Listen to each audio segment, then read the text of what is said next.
ప్రియ దేవుని బిడ్డలారా, ఈ ఉదయకాల సమయంలో మన అంశము అపోస్తలుడైన పౌలు ఫిలిప్పీయులకు రాసిన పత్రిక 2వ అధ్యాయము 7వ వచనము ధ్యానం చేసుకుందాము.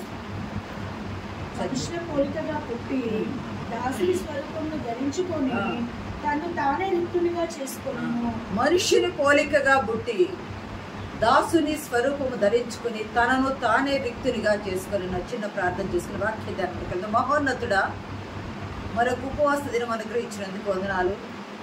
ఈ వాక్యం చెప్పుచున్న నాకు మీరు తోడుగా ఉండి ఆత్మశక్తి అభిషేకం అనుగ్రహించండి. విరుచున్న బిడ్డలకు తండ్రి ఆత్మ నడిపింపును దయచేయండి. వాక్యం వినుట మాత్రమే కాదు, నూరంతలుగా ఫలించినట్లు ఫలించే విత్తనం వలె ఉండేందుకు సహాయం దయచేయమని, నా నోట మీ మాటను ప్రకటించి మీరు మహిమ పొంది మమ్మల్ని దీవించమని యేసు నామములో అడుగుచున్నాము తండ్రి. ఆమేన్. దేవునికి స్తోత్రం. ప్రియ దేవుని బిడ్డలారా, మనుష్యుని పోలికగా పుట్టాడు, దాసుని స్వరూపం ధరించుకున్నాడు, తనను తానే రిక్తునిగా చేసుకున్నాడు. ప్రభు రిక్తునిగా చేసుకున్నట అనే అంశంలో గ్రీకులో రిక్తునిగా చేసుకున్నట అనే మాటకి ఇవ్వబడిన అంశం ఏమిటాయి అంటే, మాట అర్థం ఏమిటాయి అంటే ఎంటీ, ఖాళీగా చేసుకొనుట. ఎంటీగా చేసుకున్నట, ఖాళీగా చేసుకున్నట అనే మాట ఇవ్వబడింది. మనుష్య కుమారునిగా వచ్చాడంట. మనుష్య కుమారుడు అంటే రక్త మాంసములు ధరించి నరావతారిగా ఏమీ లేని వాని వలె ఈ లోకానికి ప్రభు దిగి వచ్చినాడు. ప్రియ సంగమా, ఏమి ఎంటీగా చేసుకున్నారు యేసుక్రీస్తు ప్రభు వారు? మనం ధ్యానం చేసుకుంటే మన కొరకు ఆయన ఏమి ఎంటీగా చేసుకున్నాడు, ఎక్కడ ఎంటీగా చేసుకున్నాడు ప్రభువు? ఏమి ఖాళీగా చేసుకున్నాడు, ఎక్కడ ఖాళీగా చేసుకున్నాడు? మనం 2 రకాలుగా చూడాలి. ఒకటి, పరలోకములో రిక్తునిగా చేసుకున్నాడు. 2, భూలోకములో రిక్తునిగా చేసుకున్నాడు. పరలోకములోనూ రిక్తునిగా చేసుకున్నాడు, భూలోకములోనూ రిక్తునిగా చేసుకున్నాడు. పరలోకంలో మన వాక్యానికి ముందు కొనసాగే ముందు ఆదియందు యోహాను సువార్త 1వ అధ్యాయము 1వ వచనములో ఆదియందు వాక్యముండెను, వాక్యము దేవుని యొద్ద ఉండెను, వాక్యము దేవుడై ఉండెను, ఆ వాక్యమే శరీరధారి అయి కృపా సత్య సంపూర్ణుడిగా మన మధ్య నివసించెను. ప్రియ సహోదర సహోదరులారా, గమనిస్తే ఆదియందు వాక్యం ఉండెను. వాక్యం ఎక్కడుంది? దేవుని యొద్ద ఉంది. ఈయన ఎక్కడున్నాడయ్యా? యేసుక్రీస్తు ప్రభు వారు భూమి మీదకి మనుష్య కుమారునిగా రావటానికంటే ముందు దేవుని యొద్ద ఉన్నాడు. ఆదియందు దేవుని యొద్ద ఉన్నాడు. ఆయనే దేవుడై ఉన్నాడు. మార్కు సువార్త 1వ అధ్యాయం 1వ వచనములో దేవుని కుమారుడైన యేసుక్రీస్తు అని ఉంటుంది. ప్రియ సంగమా, దేవుని కుమారుడైన యేసుక్రీస్తు ఆయన ఆదియందు దేవుని యొద్ద ఉన్నాడు. ఆయన ఆది దేవుని కుమారుడై ఉన్నాడు. యోహాను సువార్త 5వ అధ్యాయం 20వ వచనం ఒకసారి చూడండి. తండ్రి కుమారుని ప్రేమించుచు తను చేయనదలను ఆయనకు అగపరుచుచున్నాడని మీతో నిశ్చయంగా చెప్పుచున్నాను. తండ్రి కుమారుని ఏం చేస్తున్నాడు? ప్రేమిస్తూ తండ్రి కుమారుని ప్రేమిస్తూ తాను చేయుచున్న ప్రతి పనిని కుమారునికి కనపరుస్తూ ఉన్నాడు, కుమారునికి బయలుపరుస్తూ ఉన్నాడు. ఇక్కడ మనం గమనించవలసింది ఏంటంటే, దేవుడు ఎక్కడున్నాడు? యేసుక్రీస్తు ప్రభు వారు మొదటిగా ఎక్కడున్నారు అంటే పరలోకములో ఉన్నారు, తండ్రి యొద్ద ఉన్నాడు, కుమారుడై ఉన్నాడు. ఇక్కడ ఏమున్నాడు అంటే ప్రభు ఇంకా తాను తండ్రి చేయుచున్న ప్రతి పని కుమారుడికి కనపరుస్తూ ఉన్నాడు. ప్రియ దేవుని బిడ్డలారా, ఏవేవి వదులుకున్నాడు ప్రభు వారు? అంటే పరలోకాన్ని వదులుకున్నారు. మొదటిగా పరలోకాన్ని వదులుకున్నారు. రెండవది తండ్రిని వదులుకున్నారు. మన కొరకు, పాపులమైన మన కొరకు, మనల్ని రక్షించుట కొరకు ఆయన పరలోకాన్ని వదులుకున్నారు, తండ్రిని వదులుకున్నారు. పరలోకము వదులుకోవటం అంటే మామూలు విషయం కాదు. పరలోకం వదులుకోవడం మామూలు విషయం కాదు. పరలోకాన్ని వదులుకొని భూమి మీదకి వచ్చారు, తండ్రిని వదులుకొని భూమి మీదకి దిగి వచ్చారు, తండ్రి కుడి పార్వశాన్ని వదులుకున్నాడు. మార్కు సువార్త 16వ అధ్యాయము 19వ వచనంలో ఒక మాట ఉంటది. వారితో మాట్లాడిన తరువాత పరలోకమునకు చేర్చుకొనబడి దేవుని కుడి పార్శ్వమున ఆసీనుడాయెను. ఎక్కడున్నాడు అయ్యా ఇంతకు ముందు ఆయన అంటే తండ్రి కుడి పార్శ్వమున ఉన్నాడు, తాను వచ్చిన పని ముగించుకొని మరలా కుడి పార్శ్వను కూర్చొనిటకు వెళ్ళి ఉన్నాడు. ఎక్కడున్నాడు? ఏం వదులుకున్నాడు? పరలోకాన్ని, తండ్రిని, కుడి పార్శ్వాన్ని వదులుకున్నాడు. అంతేకాదు దైవత్వాన్ని కూడా వదులుకున్నాడు. ఆయన దేవుని కుమారుడై ఉన్నాడు అన్నాడు కదా, దైవత్వాన్ని కూడా వదులుకున్నాడు, కుమారత్వాన్ని కూడా వదులుకున్నాడు. ప్రియ సంగమా, దైవత్వాన్ని, కుమారత్వాన్ని, దేవుని సన్నిధిని, తండ్రి సన్నిధిని కూడా వదులుకున్నాడు. తండ్రి సహవాసాన్ని వదులుకున్నాడు, తండ్రి ప్రేమను వదులుకున్నాడు, తండ్రి దగ్గర ఉన్న మహిమను వదులుకున్నాడు. 17వ అధ్యాయం 4వ వచనం కింద 5వ వచనంలో ఒక మాట చూడండి. 17వ అధ్యాయము, యోహాను సువార్త 17వ అధ్యాయము 5వ వచనం. 17:5. తండ్రి లోకము పుట్టక మునుపు నీ యొద్ద నాకు ఏ మహిమ ఉండేను? తండ్రి యొద్ద కుమారునికి ఏ మహిమ ఉంది? ఆ మహిమను కూడా ఎప్పుడు వదులుకొని, ఎప్పుడుంది మహిమ? లోకము పుట్టక ముందు నుండే ఉన్నది.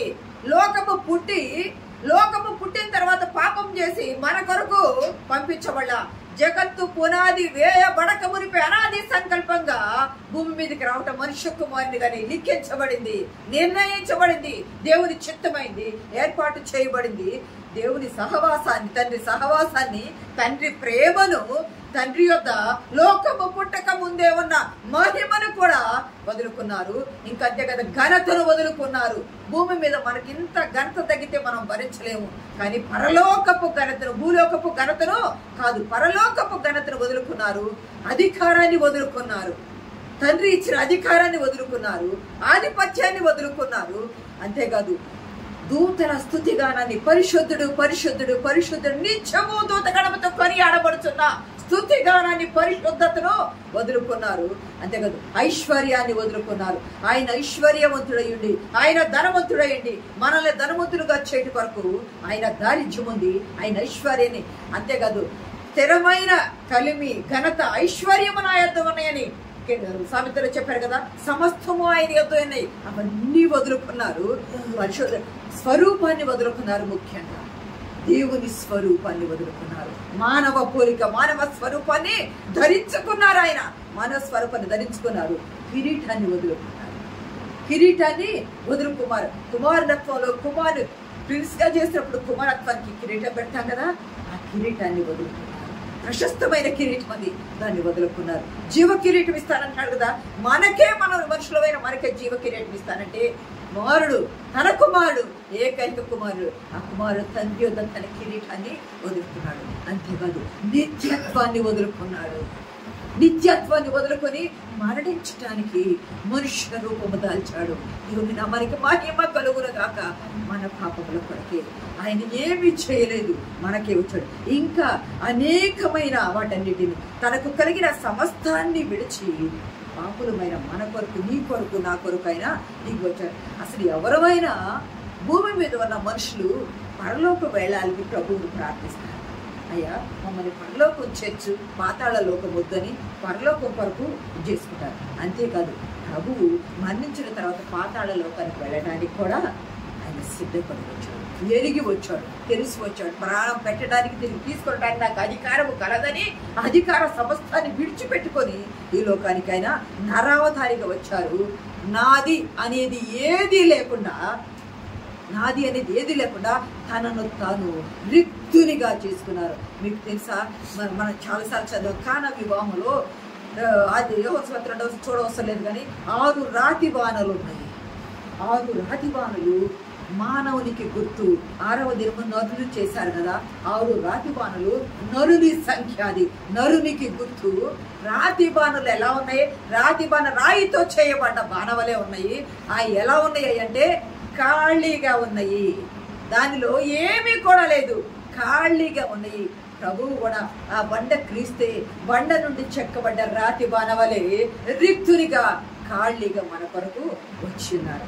దేవుని బిడ్డలారా, భూమి మీదకి వచ్చి ఎందుకయ్యా అంటే తండ్రి చిత్తము నెరవేర్చడానికి. ఎందుకు వచ్చాడయ్యా ప్రభు వారంటే తండ్రి చిత్తము నెరవేర్చడానికి వచ్చాడు. అంతేకాదు ఇవన్నీ పరలోకములో వదులుకొని భూమి మీదకి వచ్చాడు. భూమి మీద ఏం వదులుకున్నారు? ఆయన పరలోకములో ఇన్ని ఆధిక్యతలు వదులుకున్నారు. అది నీ కొరకు, నా కొరకు. మనం జ్ఞాపకం పెట్టుకోవాలి. అందుకే జ్ఞాపకం చేసుకోండి. మీరు జ్ఞాపకం చేసుకుని ప్రభు ఎందుకన్నారు? మీ కొరకు ఎన్ని వదులుకున్నాను. మనం ఒక్కటి వదులుకోలేము, ఒక్కటి పోగొట్టుకోలేము. ఎన్ని వదులుకున్నారు. పరలోకంలో వదులుకున్నారు. భూమి మీదకి వచ్చి రెండవదిగా భూమి మీద నీ కొరకు నా కొరకు ఏమేమి ఆయన రిక్తునిగా చేసుకున్నారు, ఏమేమి వదులుకున్నారు ఆయన మన కొరకు. మరి లూకాస్ మనం రిఫరెన్స్ చాలా ఉంటాయి, రిఫరెన్స్ చెప్పలేదు కానీ చెప్పుకుంటూ వెళ్ళిపోతాను. ఏమి వదులుకున్నారు అంటే పరలోకము నుండి భూమి మీద దిగి వచ్చేటప్పుడు, ఆయన మేఘాలను దాటి ఇవన్నీ దిగి వచ్చేటప్పుడు మొట్టమొదట తండ్రి లేకుండా వచ్చాడు. మొట్టమొదట ఏం లేకుండా వచ్చాడు? తండ్రి లేకుండా వచ్చాడు. ఆయన లూకా 3:23లో తండ్రిగా ఎంచబడ్డాడు. యేసేపు తండ్రిగా ఎంచబడ్డాడు. ఎందుకయ్యా అంటే లిఖించబడాల చరిత్రలో యేసేపు కుమారుడు. చదవండి అమ్మా. యేసు బోధింపు మొదలు పెట్టినప్పుడు ఆయన దాదాపు 30 ఏళ్ల ఈడు గలవాడు. 3:23. ఆయన యేసేపు కుమారుడని ఎంచబడ్డాడు. గమనించండి, యేసేపు కుమారుడిగా ఎంచబడ్డాడు, పెంచబడ్డాడు. యేసేపు కుమారుడిగా పుట్టబడలేదు, ఆయన రక్తముతో పుట్టబడలేదు, ఎంచబడ్డాడు. మొట్టమొదటిగా తండ్రి లేకుండా ఈ లోకానికి వచ్చాడు. ఆత్మశక్తి వలన నేను ఆత్మ గనక నన్ను ఆరాధించి వారి ఆత్మతో సత్యంతో ఉండాలి కదా. తండ్రి లేకుండా వచ్చాడు. ఇంకా ఆయన లోకములోనికి రాగానే ఏమి లేదు, సత్రములు ఆయనకు స్థలము లేదు. ఆయన లోకానికి రాక దిగటానికి, భూమి మీద దిగటానికి మంత్రమో తంత్రమో వేయట కాదు, శరీర రూపం దాల్చాలి కదా. శరీరము దాల్చి భూమి మీదకి జన్మనివ్వడానికి ఆయనకు స్థలము లేదు. సత్రములో పశువుల తొట్టిలోనే ఆయనకు స్థలము ఏర్పాటు చేయబడింది. ఎందుకయ్యా అంటే 1 కొరింథీ పత్రిక 5వ అధ్యాయం 7వ వచనంలో ఒక మాట చూడండి. 1 కొరింథీ పత్రిక 5వ అధ్యాయము 7వ వచనంలో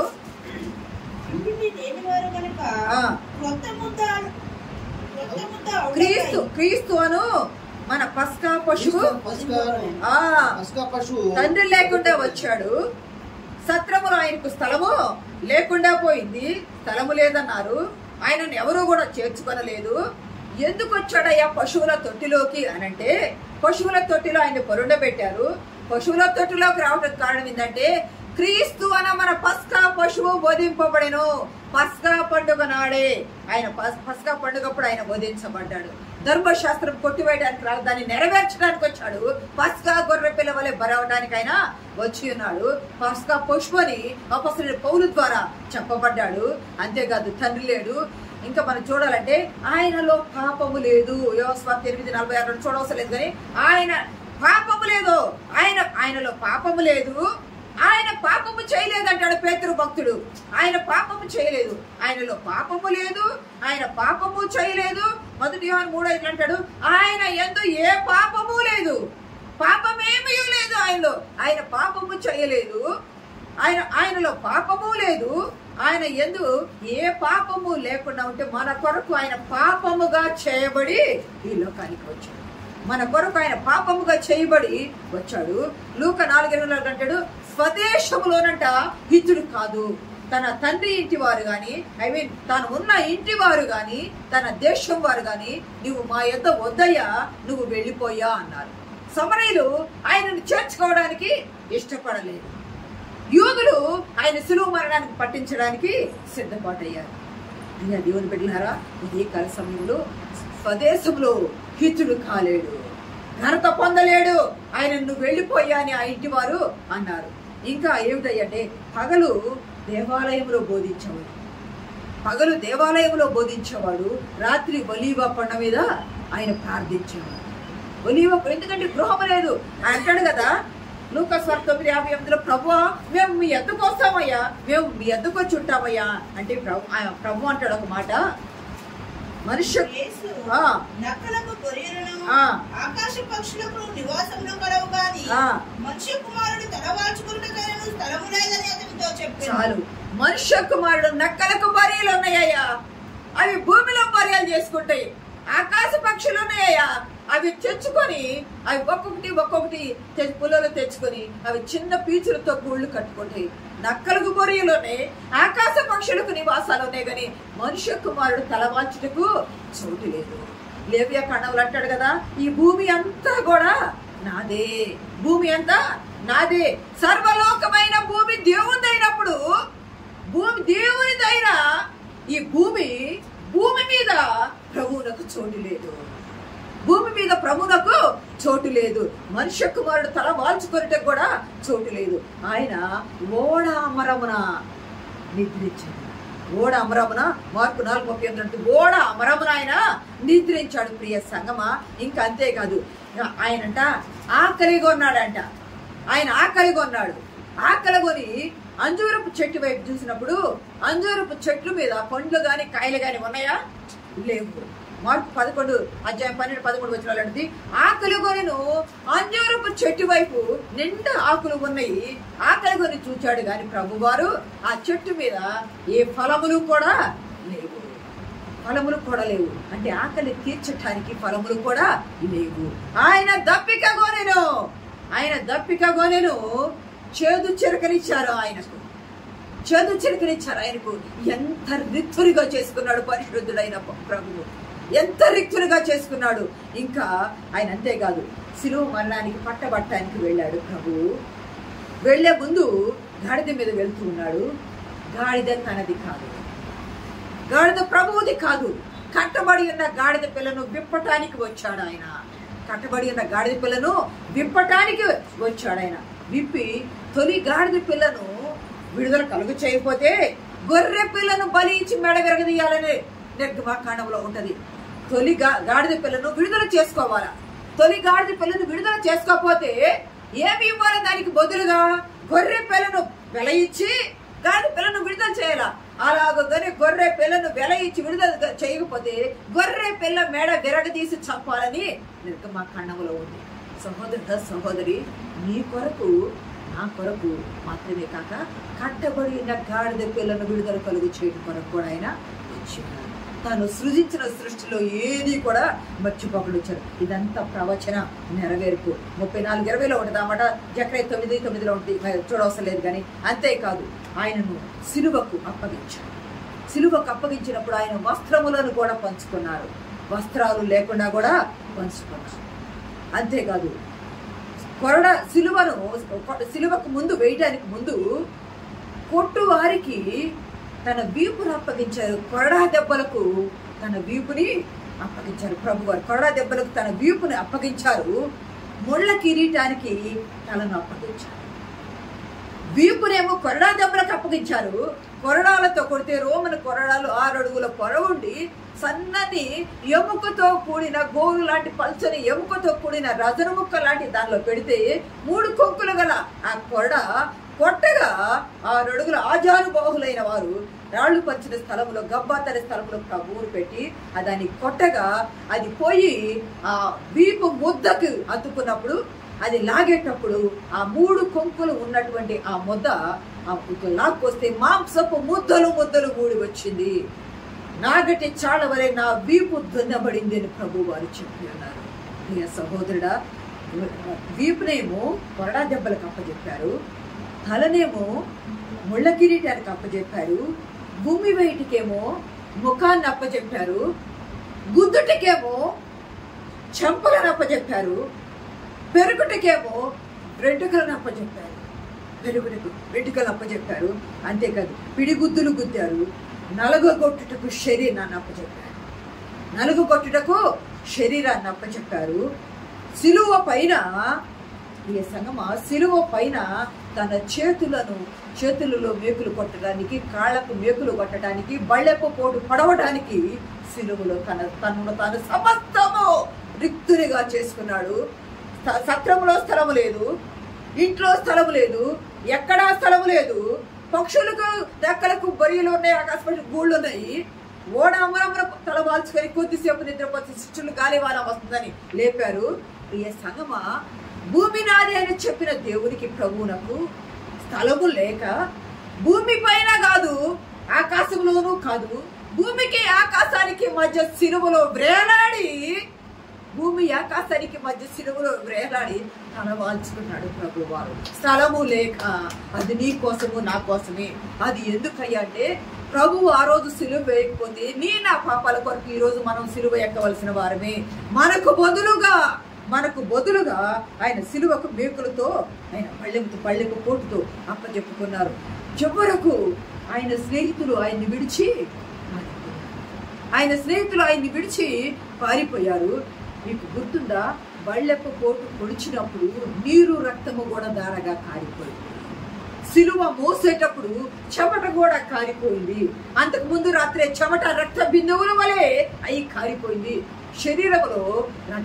శరీరంలో నీరు శాతము లేదు, డీహైడ్రేషన్ అయిపోయింది. రక్తము లేదు, చివరి బొట్టు వరకు కార్చేశాడు. చివరికి తనకు తల్లిగా ఉండబడిన తల్లిని కూడా తన శిష్యునికి దత్తతిచ్చేశాడు. తను ఏమీ లేనిగా ఎంటీ గాడ్, ఖాళీ అయిపోయినాడు, రిక్తునిగా అయిపోయినాడు. నీకోసం నువ్వు పాపములు విడవాలని నీ పాపములు తాను మీద ధారగా పోసాడు. తన మీద గొర్రె పిల్ల మీద పోసిన రీతిగా ఆయన మీద ప్రోక్షించబడింది. పాపము ప్రోక్షించబడింది. ఏమీ లేకుండా రిక్తునిగా చేసుకొని ఖాళీ పాత్రగా వచ్చాడు కదా. ఆ ఖాళీ పాత్రలో ఏమి నింపబడింది అంటే పాపము నింపబడింది. ఆ ఖాళీ పాత్రగా వచ్చిన యేసుక్రీస్తు ప్రభు వారిలో ఆయన శరీరం అనే ఖాళీ పాత్రలో అయ్యా నేను మట్టి ఘటమును అంటాం కదా. ఆ మట్టి ఘటముగా వచ్చిన ప్రభు, మహిమైన ప్రభు మట్టి ఘటముగా వచ్చి మట్టి ఘటములో మన పాప ప్రోక్షణ జరిగింది. ఆ ఘటం మీద ప్రియ సహోదరుడు సహోదరి ఇన్ని చేసుకున్నాడు ఆయన ధనవంతుడు కదా, నీ కోసం నా కోసం దరిద్రుడై వచ్చాడు. ఆయన ఐశ్వర్యవంతుడు కదా, స్థితిమంతుడు కదా, తిరిగలవాడు కదా, సమస్తం ఎరిగిన వాడు కదా, అన్నీ ఉన్నవాడు కదా, ఏమీ లేని వాడుగా వచ్చాడు. ఆయన యజమానుడు కదా, దాసుని స్వరూపం ధరించుకున్నాడు. ఆయన కుమారుడు కదా, బానిస రూపము ఎత్తాడు. శిష్యుల పాదాలు కడిగాడు. మాదిరిని చూపించాడు. అన్నీ పోగొట్టుకున్నారు. ఇంకా మీకు గుర్తుందా? తాను వేయబడ్డ సిలువ కూడా తనది కాదు. పరుని సిలువను ఆయన మోసాడు. బరబ్బా సిలువను లూకాసు వార్త 23వ అధ్యాయము, లూకాసు వార్త 23వ అధ్యాయము 18వ వచనం చదవండి ఒకసారి.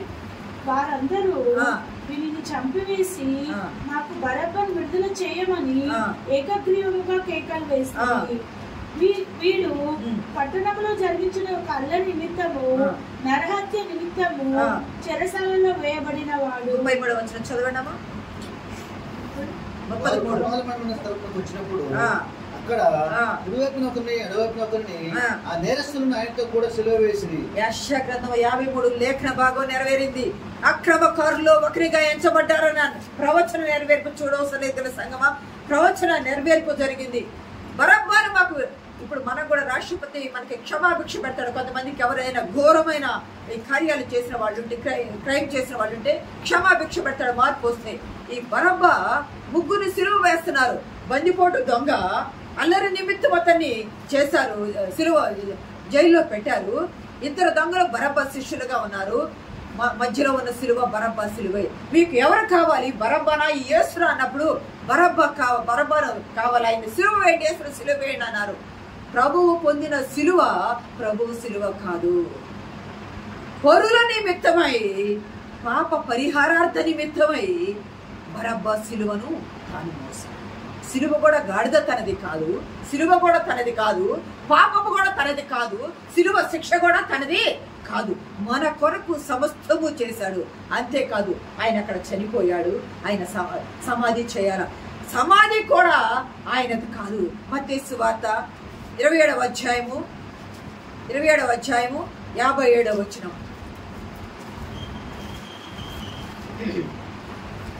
యేసు శిష్యుడుగానున్న అరిమత్తయి యోసేపు అను ఒక ధనవంతుడును సాయంకాలమైనప్పుడు వచ్చి పిలాతు వద్దకు వెళ్ళి 60వ వచనం చదువుమా.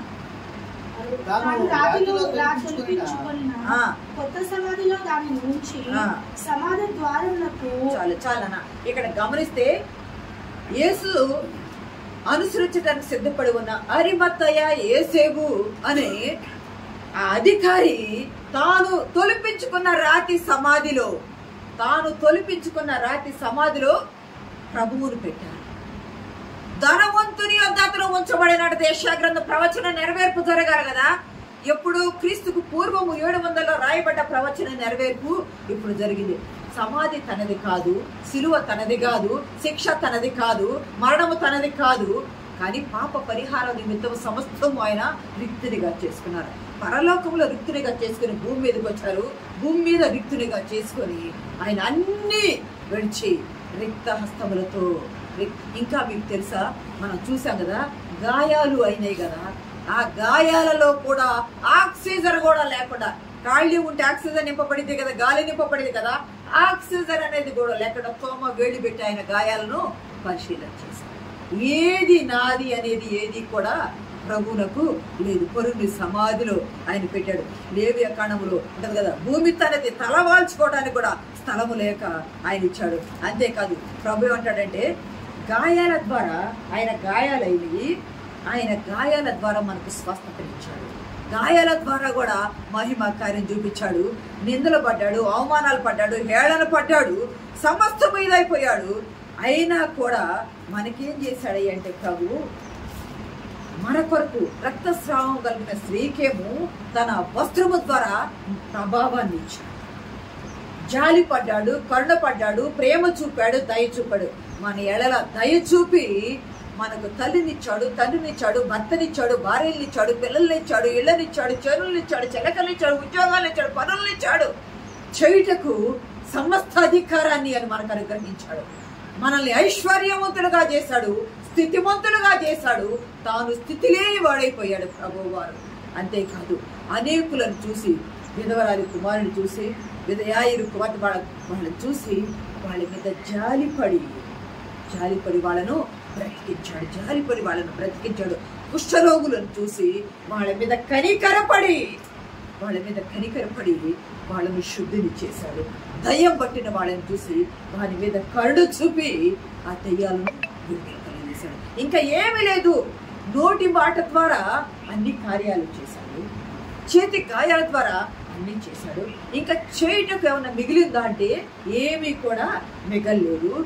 చివరికి తన ప్రాణాన్ని శిలువ మీద పెట్టాడు. తన నలగొట్టబడ్డ శరీరాన్ని విరిచి మనకు, నా శరీరం మీరు తిని బ్రతకండి, నిత్య జీవం ఉండండి అని మనకిచ్చాడు. తన రక్తాన్ని ద్రాక్షారసంగా ఇచ్చి మీరు త్రాగి మీరు పరలోకం చేరండి అని మనకిచ్చాడు. ఆ చివరికి ఆత్మను తండ్రికి అప్పచెప్పాడు. తనది అనేది ఏదైనా ఉన్నదా? ఏది లేదు. సిలువ కొయ్య కూడా తనది కాదు. ఆదాము చేసిన పాపములకు వచ్చిన పరిహారం అదన్న. తనను తాను రిక్తునిగా చేసుకొని క్రయధనముగా ఆయన అప్పగించబడ్డాడు. ప్రియ సహోదరుడా, సహోదరి, అన్ని అప్పచెప్పి ఏమీ లేని వారి వలె తిరిగి ఆయన చనిపోయాడు, సమాధి చేయబడ్డాడు, తిరిగి లేచాడు. 3వ దినం వెళుతూ మనకి శాంతినిచ్చాడు, చాలా సమాధానాన్ని ఇచ్చాడు, మనకు పీస్ ఇస్తానని చెప్పి పీస్ ఇచ్చాడు ప్రభువారు.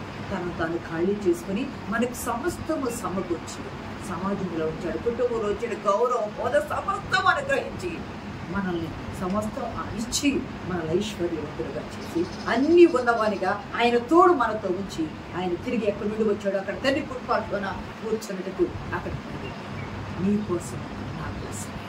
ప్రభు ఒక పాట ఉంటుంది కదా, నీ కోసమే నా కోసమే ప్రభు యేసు ముష్కరులకు అప్పగింపబడెను, హేళన చేయుటకు అపహసించబడుటకు, హేళన చేయుటకు అపహసించబడుటకు మన కొరకు రిక్తుడాయనే, నీ కోసమే నా కోసమే ప్రభువారు మన కొరకు రిక్తుడయ్యాడు. మనకి సమస్తం అనుగ్రహించిన ప్రభువును మహిమ కలుగునుగాక. మనందరికీ చూస్తున్న అందరికీ